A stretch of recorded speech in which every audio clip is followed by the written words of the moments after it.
Welcome to the Same Day Podcast, where we discuss driving incremental business growth and other topics related to real estate, property management, and entrepreneurship.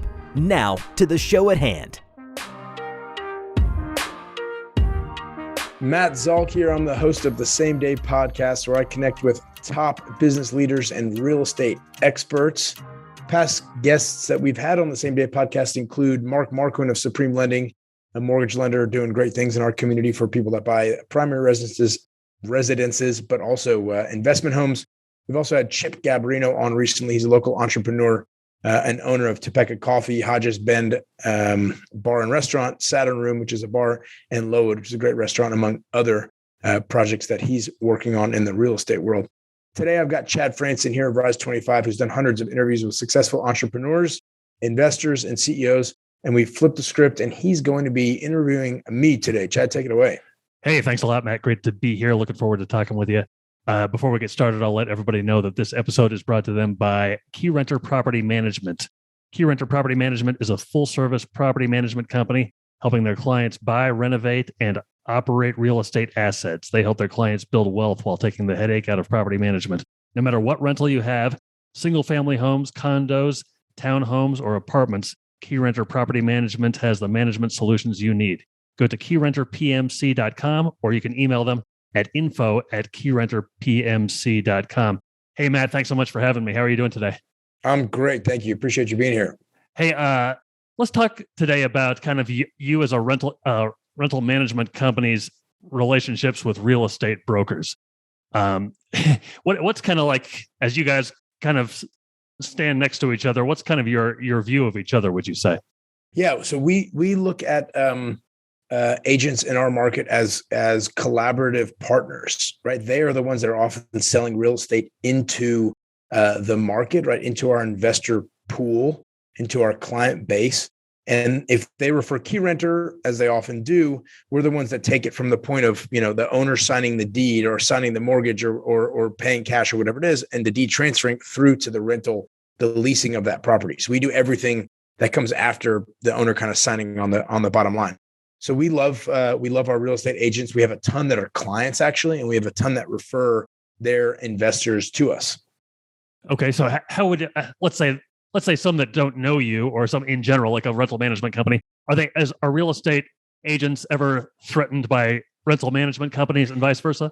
Yeah, good question. They often are, because they think that we're going to develop a relationship with a client and then steal them and sell them more real estate. The truth of the matter is we don't sell a lot of real estate. We mostly manage properties. I mean, we manage 2,500 properties, 1,600 as of the end of June 2022. We manage 1,600 in the Tulsa market. And so we think of ourselves much more as collaborative partners in a transaction, helping an owner, a client, than we do as somebody that's going to steal their business. Where we send the business back. We say, if you want to buy more properties, go back to XYZ agent. They're the ones that sold you the property, introduce you to us, and they can help sell you more properties. In fact, we love to work collaboratively with the agents, because there comes a point when an agent is working with a buyer. The buyer likes the property. The agent then says, cool, let me figure out what this property might rent for. If the agent's doing it themselves and they're not really, they're not experts in leasing, right? They could be experts in doing the transaction. They know what to look for in terms of inspections. They know all the relationships in terms of getting work done. Perhaps they know the work side more from, end users, right? Residential end users, but they certainly know how to get things done, help a transaction pass through, progress. They know mortgage lenders, et cetera. But when it comes to running rental comps, they often don't have the tools that we have. They go to the MLS, and frankly, the vast majority of people are not putting their stuff on the MLS. People should be putting it on, but there's not. So the comps there are a weak sample size, a weak comp set.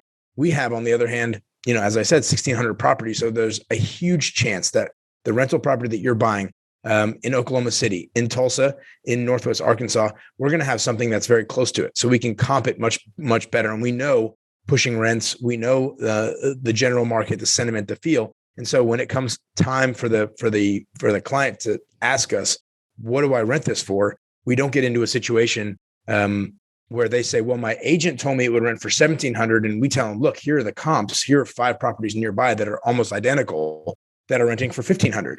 At that point, we're forced to say either your agent didn't serve you well, or we're idiots and we don't know our market. Well, I'm a firm believer that we know our market pretty well in the leasing space. And so, I don't want to get into that situation. If an agent will come to us first and say, hey, my client's looking at this property, can you give me some rental comp so I can share it with the client? We're in a much better position in terms of just having an accurate number. And then we all look good when we actually rent it for $1,500 because the owner made a decision, an informed decision based on that rental market, based on that rental analysis. We then maybe rent it for $1,525 or $1,550. Everybody's happy. If the client ends up happy at the end of the day, that real estate agent is much more likely to sell them another property. And that's our end goal, is the real estate agent's able to sell another property. They look great because they referred the client to Keyrenter. We look great for doing the management and making it easy and hassle-free and headache-free for the client. And then it just becomes a virtuous circle. So what's your recommendation? You kind of alluded to it, but what's your recommendation then to real estate agents who are working with clients who know that they're buying properties that they're looking to rent out, maybe just to keep things as smooth as possible? I think realistically, when they get something under contract or they're near getting something under contract, and I'll just say a caveat today in today's market, in the rental property space, you might write 15 or 20 contracts before you get something, right? You might write 20 all cash contracts and you just lose them for various reasons.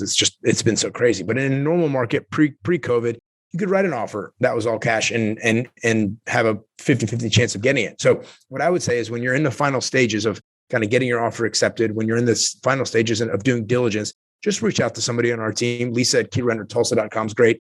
Walter at KeyrenterOklahomaCity.com. I was wondering if it was OKC or Oklahoma City. It's the full spelling of Oklahoma City. And then Diane at Keyrenter NWA or Keyrenter Arkansas actually .com is how you can get a fair and representative sample of market comps. We're happy to provide those, and then you can share those with your client, and then they'll make the decision. I like $1,500 on a $160,000 property, or I don't. But what we don't want to happen is somebody to say the rent's going to be $2,000 on a $160,000 property, and that's just not the case, right? You can just look at 10 other properties and go, they're just not going to rent there. I'll start it there. If a client says to me, I want $2,000, and I say to them, it's going to rent for $1,500. I recommend we start it at 16 and see if there's somebody that, will just jump on it. Cause they've been, again, tenants have also been trying to applying for 15 properties and getting rejected. So maybe somebody just says, screw it. I know that the market's at $1,500, but I'll pay $1,600. No problem. If you want me to start it at $2,000, Mr. or Mrs. Owner, I don't have any problem, but it's going to sit there. And I don't want it to sit there because there's a natural, you can do the math and determine if it sits there at $2,000 for 15 days, that's $1,000 lost. Or if it really should be at $1,500, that's $750 lost. You might as well just put it at $750 and not try to get, that extra little money. It just doesn't, there's an inflection point beyond which it doesn't make sense to do that mathematically. Do you ever have renters, people who are renting out properties or looking to rent out a property that they're looking to buy come to you before ever speaking to a real estate agent? Yeah, we do. And we refer them back to some of our agents, some of the people that we work closely with. We've got plenty of clients that both own real estate and are also real estate agents. Some prominent folks here in Tulsa that have 30 and 40 units. So we talk to them often. It's not our core business. Our core business is not buying and selling properties for our owners. So realistically, we do a great job of leasing properties. We do a great job of managing properties. But we're not set up to be a full brokerage business, and so I generally refer that business out. Have you ever talked a person out of buying a potential rental property? Oh yeah, because their expectations were unreasonable. Oh my God, we had actually. So we spoke on the multifamily side. It happens frequently. We spoke to this is probably going back 3 or 4 years. 61st and Peoria is a not so friendly part of town here in Tulsa. So we had a potential client come to us and ask us about management. We told them, look, you're in a really rough spot. I can see what you paid for this on the assessor site. I think you overpaid. We can certainly, it's 50% occupied, 50% boarded up. The people that are still living in a property, multifamily property, I think this was, 60 or 70 units. The people that are living in a property where half the units are boarded up are people that cannot go anywhere else.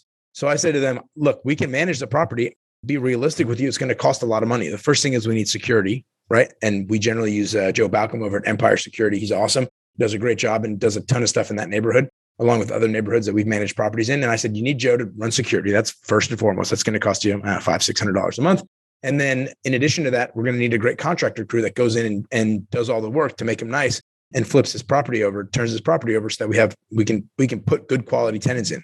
We generally don't do crappy work that is, we're not going to do base level stuff, because when you do base level stuff in a bad neighborhood, you get bad tenants, you get, plenty of petty crime, you get people breaking in and other stuff. So I said, we're not going to do that. Anyways, I proposed to them a management fee and the structure that we wanted to run. And they ended up saying, look, we're just too in this thing. I'll have to do it myself because I don't have enough free cash flow to make this work with management. So cool, no problem. They went on, tried to sell the property. As they attempted to sell the property and got people interested, they would send them my phone number and they would say, talk to Matt. He's got a good idea for how we can manage the property. People would call me and I would say, I don't know what they're telling you, but you should not buy this property. I didn't recommend that they buy it. They owned it by the time they contacted me, but I wouldn't recommend that you buy this property. And they probably sent me like 3 or 4 potential buyers. And at some point they must have realized that all the deals were falling through that they sent to me, because I was just giving them an honest opinion of like, you should not buy this property. It was overpriced when the previous owners bought it. It's going to be overpriced now. I have no idea about the specific numbers of this transaction, but it's not a good property to buy. And it's not a good neighborhood. So certainly there are a bunch of neighborhoods in Tulsa. And you can go back and look on our YouTube channel where I talk about not buying stuff, or talk about the kind of investment, the average kind of investment areas and where you should steer clear of. But we have tons of people from out of town that come in and think these numbers look great. I think the return should be strong, even if I have 12 or 15% non-payment and vacancy, the numbers still look strong. And I say to those people, try 25 or 30% non-payment vacancy, because it's a really bad neighborhood. And I just don't think you should buy in those neighborhoods. So we work everywhere, and we will service any client that can pay the bills, that has cash to do the work, and that understands that this property in the case of bad properties is going to cost a lot of money before it's stabilized. We'll work with. We don't shy away ever from doing the hard work, just like we talked about a little while ago on the maintenance and construction side. We don't shy away from the work. We'll do the hard work, but somebody has to pay for it. And if those numbers go upside down, often owners look at us, and I don't want to be ever accused of saying you didn't tell me this. Do clients ever have kind of unreal? Maybe it is a good place, and you'd love to work at this particular location, but the client has unrealistic expectations as to what rent is. Maybe they're just not tuned in with the rental market. Do they ever change their minds, or do they still buy?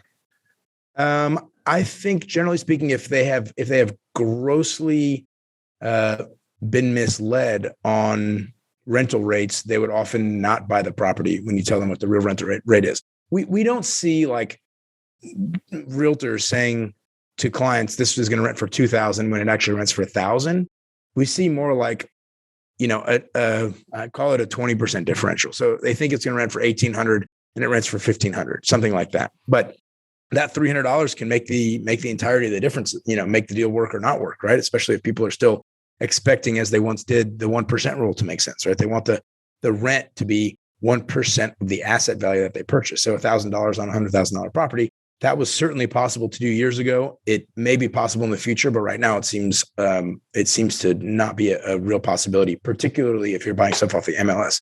More possible if you're buying wholesale deals or buying tax auction deals or sheriff auction deals, and you're going to do the work, right? So if you buy something, as I recently did, for $28,000, and I'm putting in, I think I just saw the numbers come through at like 71. We're doing all new electric. We're all new electric service through to a 200 amp service. We're doing new plumbing. We're doing all new interior, exterior paint. We cut down a whole bunch of trees, some new fencing, AC, et cetera. And that should rent for, $1,100 when all is said and done. And we'll be in it for, what did I just say, 30 plus 70, more or less 100. So you can do it if you're willing to do the work. And our team certainly does that. I pass it over to Seth. I engage just like any client would. Seth sends me a message every Monday that says, here's the progress that we saw over the last week. Here's a spreadsheet that tells us all of our numbers. Are you okay with this, this, and this? And I engage the same way any client would. So you can do it there, but you likely can't do it buying stuff off the MLS. What's your final question for you? What's your recommendation for a potential property buyer who looking to rent out this property, and they're working with a realtor that they like, but they haven't spoken to any rental management company yet, and they're looking to use one? What's your recommendation for somebody like that? Yeah, so I will say, go out and talk to a property manager, right? We will give you, if you come to us and you just say, hey, I'm thinking about buying this house, I'm under contract for this house, whatever the situation is, we'll shoot you rental comps also, right? We don't shy away from doing the work before we have a signed contract. So we definitely will get you an idea of what the property should rent for. And again, oftentimes, if we think it will rent for $1,500, we'll tell you that the range is $1,450 to $1,550. And we have no problem starting it at $1,550 or $1,600 to see if we can get somebody quick that just is tired of looking and is willing to pay a little bit above market for a nicer house. I also will say that if you have a house that you buy with a real estate agent and you want the work done, we can tell you what work should be done to get maximum rent. Seth has become very, very good at identifying that a backsplash in a kitchen makes people go ooh and ah, and they're willing to pay a little bit more for it. Same thing with tile in a bathroom, et cetera. So if you buy a property, you can do so in any condition. But I think it's certainly a good idea to reach out to somebody on our sales team. Again, info@keyrenterpmc.com or directly to Lisa at keyrentertulsa.com, Walter at keyrenteroklahomacity.com, or Diane at keyrenterarkansas.com. They can help you determine the value that it's likely to rent for. Okay. Anything else we need to know? No, I think that's it. Chad, I appreciate you. Yeah, thank you. It's great to talk to you, Matt. Take care. So long, everybody. Thanks for listening to the Same Day Podcast. Tune in to a new show each week and be sure to subscribe to get future episodes.